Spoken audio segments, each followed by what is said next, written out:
Hey, you who are passing by as your Here All we right. are. Ta-da! How are Hey, you? I'm excellent. Nice to meet you. How are you today? Nice to meet you. We're doing good. Thank you. What about yourself? Oh, everything's good. It's the weather's getting a little dicey here in Kansas City, but it's all good. Oh, okay. Okay. Yeah, yesterday here was a little snowy, but Okay. didn't left anything very much. I was hoping for a nice storm. Yeah. We're gonna get it here. Are you up in Long Island? Yes, the My tip my along line, East Hampton. okay. My dad was born in Brooklyn and raised Mm. in Long Island. He was up in Massapequa. Okay, okay. It's like 40 minutes from here. Okay. Yeah. Yeah. Cool. Good deal. So there's a little bit of lineage here. Well, it's great to meet you. I appreciate you Same taking a here. minute out today. Thank you for just, giving me, your space and listening to my music. Absolutely. I've really enjoyed it and I want to dig into this release. But before we do, I want to know, how did you make it as a musician through the pandemic, the last 3.5 years or so? How did you get through it? And how has it subsequently changed you? Well, I have to say that it was as as much as the rest of the world was falling apart. It was a good time for me because I did need some time off and sometimes to kind of look into myself. It just was a good time to do a point of a situation where was my life. I had a chance to write and explore, musical direction that I wouldn't done if I didn't have the time just to sit down. I decided just to write for strings, try to write lyrics, and in English, that is not my main language. I had time to spend more time with my husband and my daughter. So it was just challenging because I still have family in Italy. So for a couple of years, I couldn't see my parents, who were old, and then ended. My dad passed away as soon as I was able to fly there within 1 month. I think he held to be able to see me. But overall, it just definitely the business has been changing so fast in the last 10 years, but the last 2-3 years totally went upside down. So it just kind of, you have to relearn how to navigate into the business. And this release, the previous release, I don't release every year or every few months like other artists do. I just always take my time to be sure I can deliver something that is kind of thoughtful and has some kind of meaning. But from one recording to the other, it seems that the business totally changed. I'm in a business that I don't recognize. So, all this streaming, Spotify, advertising, it's just not really my cup of tea. And I'm having a lot of hard time dealing with the social media because I'm not very social, so to speak. Yeah. I had to really go against my kind of persona, the fact of posting, hey, I'm doing that. Hey, smile here, check this one. This is like, I cringe. Yeah. Yeah. It's a I just whole, want to play. I just want to do my music on yeah. stage and perform. And all the other is just a headache for me. Yeah. I guess the one silver lining of all of this is that one way or another you get more reach. There's just more ventricles. But I get what you're Mhm. saying. It detracts from what you ultimately want to do as a creative being, you know. Yes, When you and also, I mean, the reality that I use the word fight, but it's not correct because the new generation has absolutely no problem about being 24 hours a day on a screen and broadcast themselves from what they having for breakfast as and the bowel movement, so to speak. yeah. And I grew up in an era, in generation, and in a kind of um, uh, how you say, like, culture that showcase yourself is not a good thing. So I grew up in Italy, where like a woman still had to kind of like keep her place in a certain way, and it was a trig inside in my brain. So you just kind of like, if you have a gift, you do it, but you don't broadcast it because it was be kind of like cocky to do that. It just kind Yeah. of doesn't bring. So to me, it's really interesting how I have to deal with my gender and my cultural things to kind of it really kind of rubbed me in a wrong way, and it's just all up here. So interesting. I understand. My dad was full-blooded Italian. His Yeah. ancestors, one half came from Sciacca, Sicily, and the other Mhm. came from Naples. So, Awesome. um, and I had a pen pal in high school, and I actually got to go to Italy a few times. I was actually in the Okay. back of a water taxi on September 11th, 2001, when everything unfolded. So, Oh my God. That's yeah. crazy. Yeah, but I love Italy. I love the way like everybody I talk to just glows about going to Italy. So when they go through all of the different places in Europe, they're just like Italy was the place. And for me, like Yeah. Rome, Yeah. if there's a level of reincarnation that's a part of my lineage, there's something that's tying me to Rome. I felt so good in that Yeah. city. Well, it's true. Sometimes with traveling, I find myself in places that it feels almost I've been there somehow, even if maybe is my first time. So I do think there is a kind of on a certain level a DNA memory, Yeah. and you just kind of feel it. You just say, I feel at peace here. Yeah. Those moments, those magic moments. I had it in London. Yeah, yeah, and that trip that I had to finally take, I wasn't supposed to go into London, but I ended up having to go to get back home because everything kind of after Yeah. 9/11 happened, it got Yeah. weird. But I hope I threw a coin in the Trevi Fountain. I think I did because I'd love to go back. So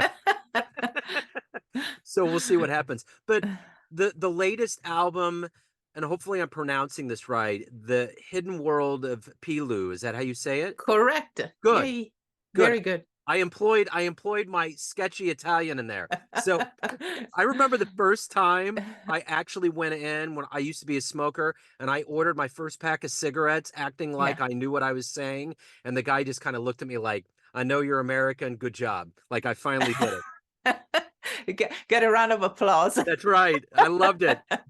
And then Dove de Bagno, there's all those little things that I could pull up, but it was very small and scant. Um, So talk to me about this album. Why is it named as such and what artistic forces went into it? Well, Piloo is my nickname when I grew up. My dad gave it to me, and is also the name of the record label that I create a few years ago. And it was a story of a cat that he was doing disaster everywhere he was going. So it was kind of me. Yeah. I had the kind of the lightness of an elephant in a crystal shop. Yeah. I kept the nickname my dad until the day he passed away would call me Piloo. And if he called me by name Ada, I knew something was wrong. So I had to kind of start to get scared. Yeah. So Yeah. I thought that the hidden world of Piloo is just like the side of me that people don't usually see. And I kind of translate into the music field because has some pop into. I tap into the string writings, the lyrics, and side musically that is not the what I so far explored. Maybe in a certain way, a little more accessible, but not really, because my music always kind of tricky. Some people at the first, listen, they think this is kind of like almost easy listening. Then musician, when they try to play, was like, oh, okay, that's actually tricky, Yeah. and the lyrics kind of open a totally different world for me because it gave me an access to um, uh, pull out some emotion that maybe get lost into the writing. The writing gives you a kind of like with no words, it makes you feeling some sentiments or some feelings. But the words, it kind of nail it down, and Yeah. you can give the direction to the listener to what it's all about. So I thought it was kind of cool. I don't know if I did a good job, but it was kind of cathartic for me, Yeah. just let it out. Yeah. No, I Yeah. think you did a wonderful job. And I'm curious, what are you hoping the listener gets from this album? Well, the major for me as a musician became the soundtrack for somebody, because I can hear a tune and I can tell you what I was going through when I was listening that track, and that's the highest reward of a musician, being in somebody life soundtrack. So if somebody can relate listening through a happy or a sad moments and listening a couple of times to the track and got it into their kind of mind, and then years later it pops out in your playlist, and you kind of like, oh my God, you remember that? That's, to me, is just magical. It kind of gives me the the idea that I'm immortal in a certain way.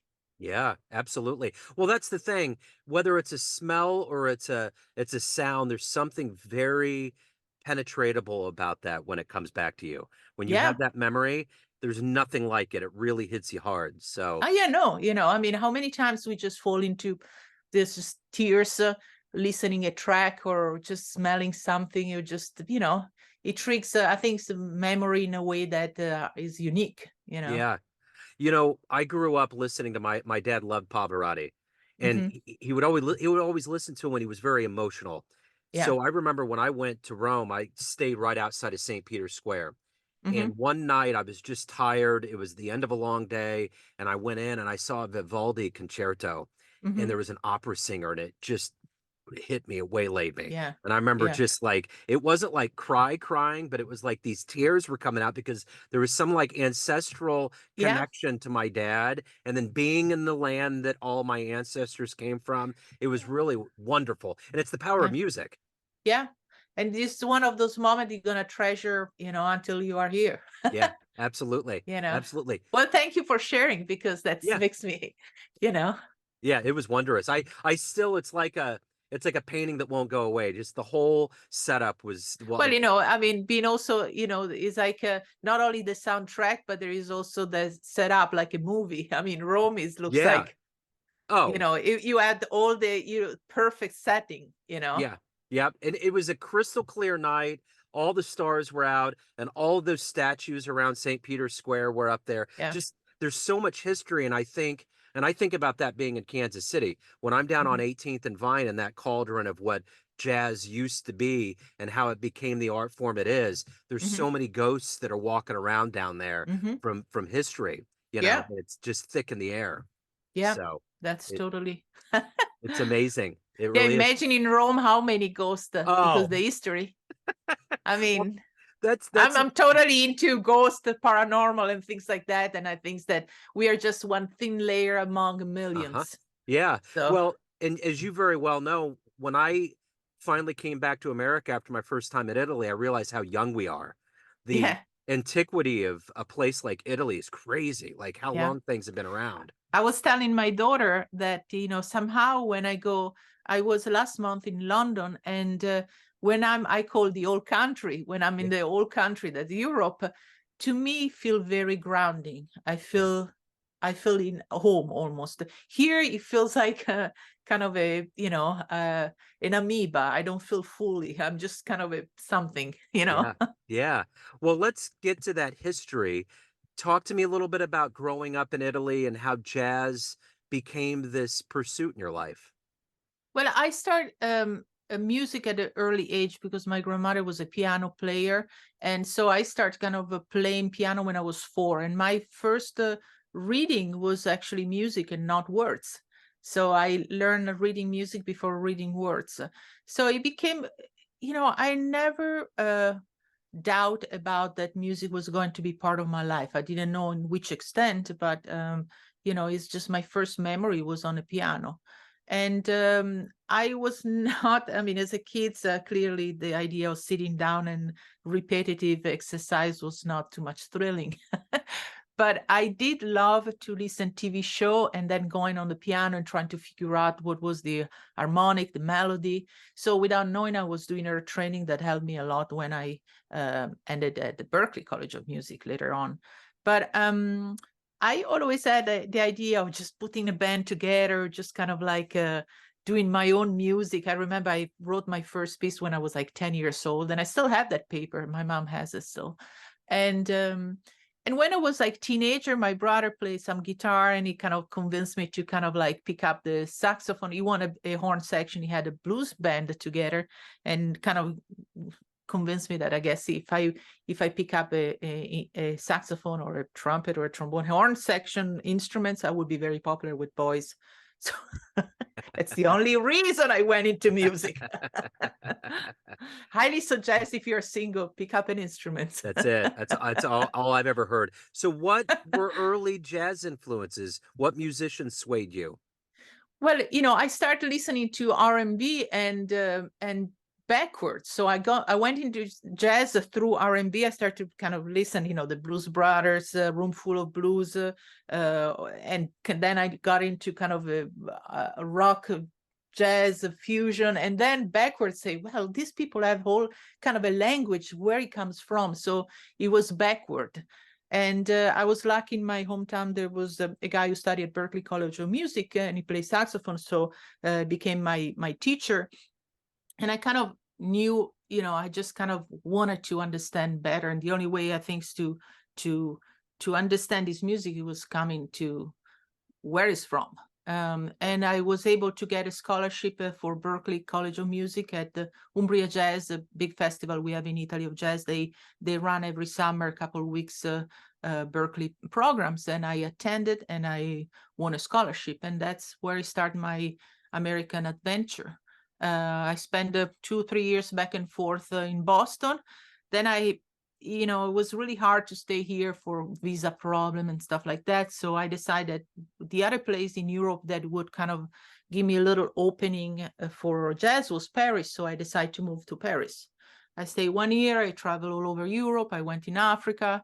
And then I had the opportunity to come back in the United States. I got a work visa with a female big band, and just, little by little, things start to fall into places, and they are still kind of is a giant puzzle, my life, and every once in a while I add the important piece. So that's how I see it.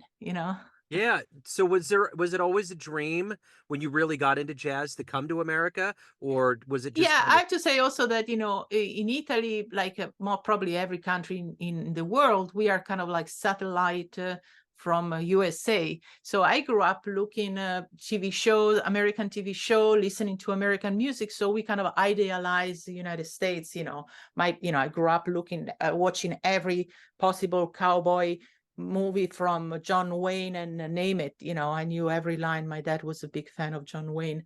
So we just kind of like thought everything was coming from America, was God sent.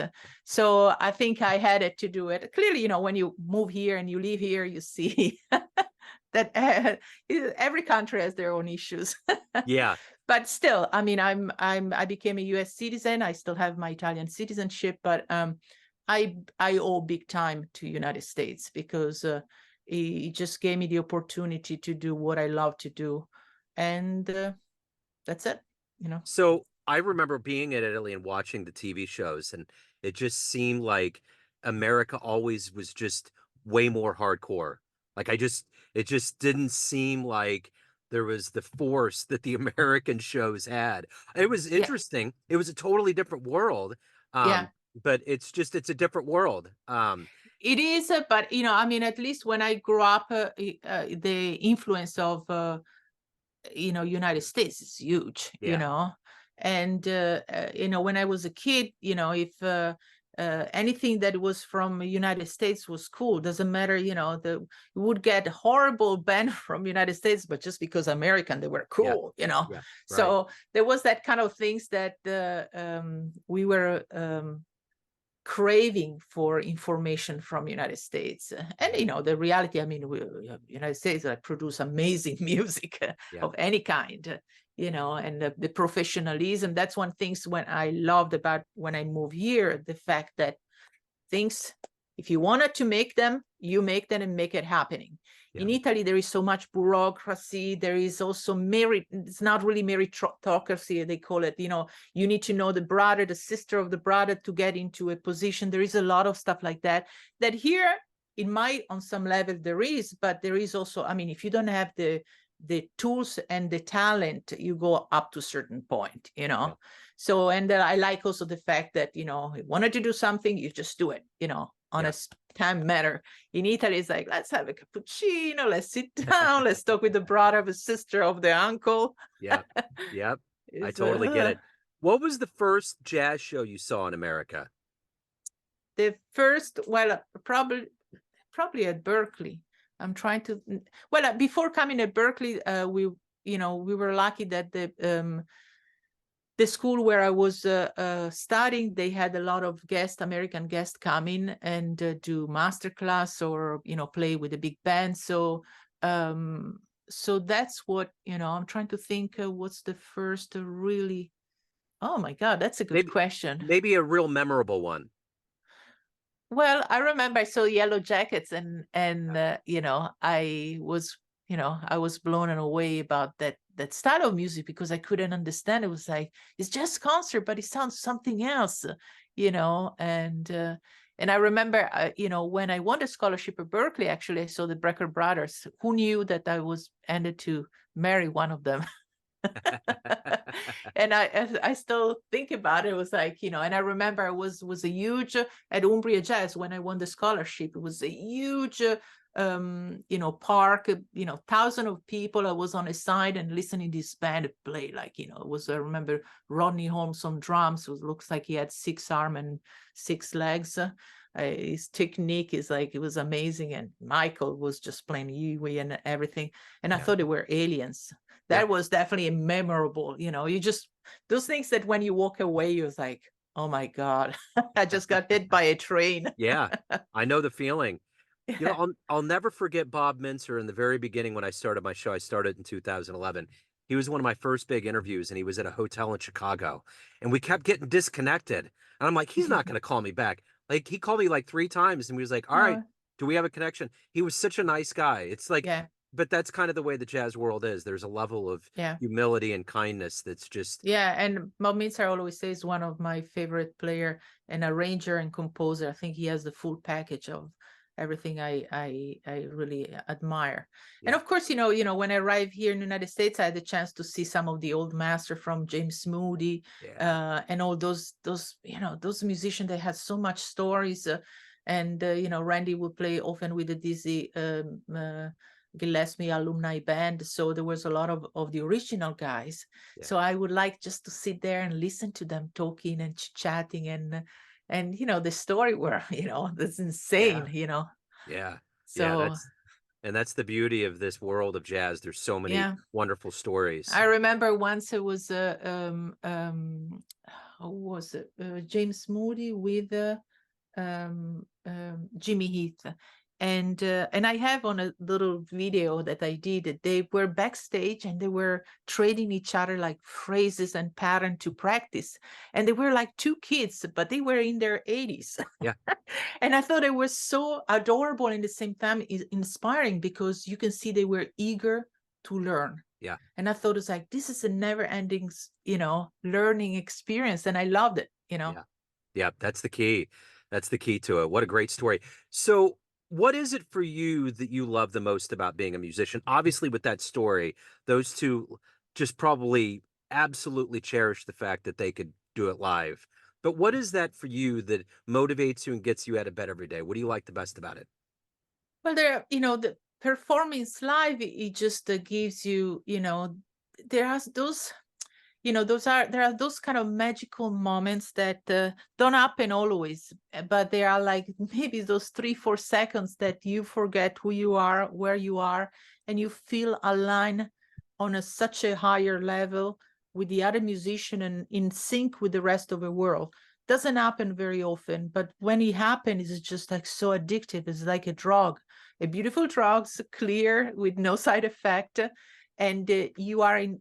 I'm always a struggling person with my depression, anxiety, and just name it. So for me, reaching that point when I'm in sync with the world and with myself are rare, but they are so perfectly that you just want more.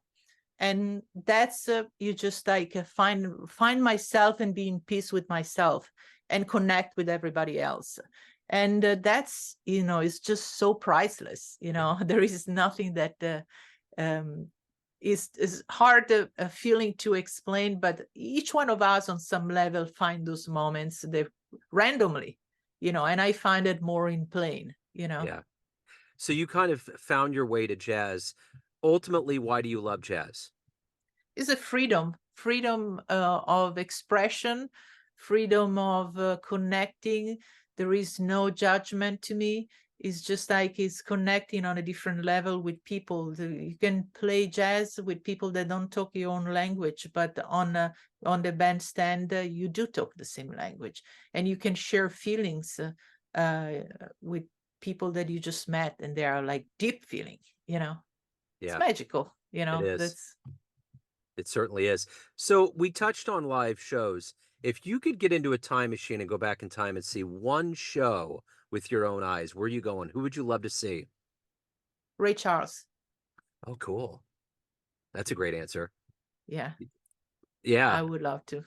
There Yeah. are certain musicians. Years ago, I had the opportunity to play at the Lincoln Center, at the Kennedy Center with Aretha. Wow. And I didn't do anything particular. I was just in a 5-horn section, but I was called at the last minute because we were already doing concert. Was just a bunch of other guests, and that's the time that I patted myself on the shoulder and say, Ada, you messed up a lot in your life, but something good at some point you did it.